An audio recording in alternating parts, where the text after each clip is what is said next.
நம்ம கண்ணதாசன் ஐயாவோட ஒரு பாட்டிலே ஆக்சுவலாக இருக்குது. என்ன நினைத்து என்னை படைத்தான் இறைவன் என்பவனே அப்படின்னு சொல்லி ஒரு ஒரு எனக்கே இந்த பாட்டு ரொம்ப பிடிக்கும். அதிகமாக இந்த வெக்ஸாக இருக்கும்போதெல்லாம் நான் அதான் கேட்டிருப்பேன். நம்ம டென்ஷன் ஆகிட்டு எரிச்சலாக வந்து இல்லை ஒரு வாழ்க்கையா அப்படின்னு வெக்ஸாக இருக்கும்போதெல்லாம் அதை தான் கேட்டுட்ருப்பேன். ரொம்ப ஒரு மாதிரி ஃபீலிங் ஆயிடும். என்ன இது ஒரு வாழ்க்கைன்னு வாழ்ந்துக்கிட்டு இருக்கோன்னு நினைக்கும் போதெல்லாம் இந்த பாட்டை கேட்டு மனசு தேர்த்திக்க வேண்டியதான் அப்படின்னு.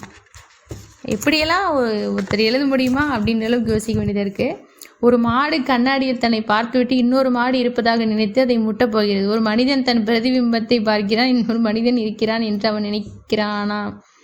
இரண்டும் ஒரே பொருள் என்பது அவனுக்கு தெரிந்து சாந்தமாக இருக்கிறான். இப்படியாக நாம் பார்க்கிற அனைத்துமே ஒன்றுதான். இரண்டாவது என்று எண்ணினால் ஆசை வரும், ஆசை வருவதால் கோபம் வருவதால் பாவங்களை செய்கிறோம், அதனால் ஜென்மம் உண்டாகிறது. எல்லாம் ஒன்று என்ற ஞானம் நமக்கு வந்துவிட்டால் வேறு பொருள் இல்லாததனால் ஆசை இல்லை, கோபமில்லை, பாவமில்லை, காரியமில்லை, ஜனனமில்லை, துன்பமில்லை.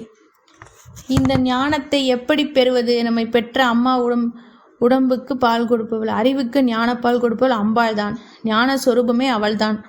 அவளுடைய சரணாவித்தையை கெட்டியாக பற்றி கொண்டு அவளுடைய சொரூபத்தோடு நம்மை நாம் கரைத்தாலே ஞானம் வரும். மனிதன் அப்போது தெய்வம் ஆவான். முதலில் மனிதனை மிருகமாக இல்லாமல் மனிதனாக ஆக்க வேண்டும். அப்புறம் அவனை தெய்வமாகவே உயர்த்திவிட வேண்டும். இந்த குறிக்கோளுடன் தான் சகல மதங்களும் உண்டாகி இருக்கின்றன. சித்தாந்தம் தத்துவங்களில் அவற்றுக்குள் எத்தனை பேதம் இருந்தாலும் இப்போதைக்குரிய மாதிரி மனுஷனை ஒரே குரோதிகளும் இருந்துவிடக்கூடாது. இவனை நல்லவனாக ஆக்கி அன்பு, அடக்கம், சாந்தம், தியாகம் முதலிய குணங்கள் உள்ளவனாக பண்ண வேண்டும் என்பதில் எல்லா மதங்களும் ஒரே குரலில் தான் பேசுகின்றன. அதாவது நல்லதை பற்றி நம்ம சொல்கிறது தான் அவங்க எல்லாத்துலேயும் சொல்கிறாங்க. மீதி அடுத்த பாட்டில் பார்க்கலாம்.